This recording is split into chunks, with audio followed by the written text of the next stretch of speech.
Ano na naman to, Vikya? Ano na naman tong nabalitaan ko? Gumagawa ka na naman ng gayuma.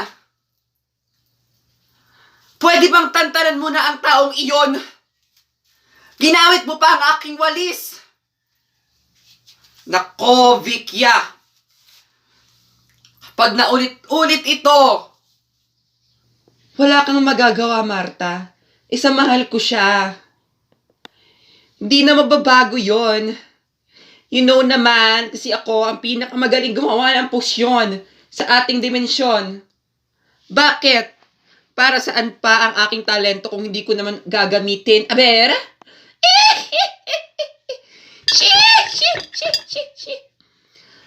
Ano? Mahal mo ang taong iyon?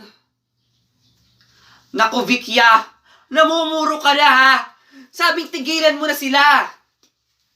Mamuhay ka na lang dito sa ating mundo. Alam mo, Marta, isa lang naman ang aking hinihingi. Ang umibig at siya ang aking napili. Hindi mo ba ako naintindihan, Marta? Tingnan mo ba? Pati gumagamit ka na rin ito. Para saan to, Vikya? Naku, Vikya. Sari-sari ka talaga. Pakibuhay ang aircon. Buhayin mo. Buhayin mo, bakit mo pinatay ang init-init? Marta! Oo, bubuksan ko na ang aircon. Saglit.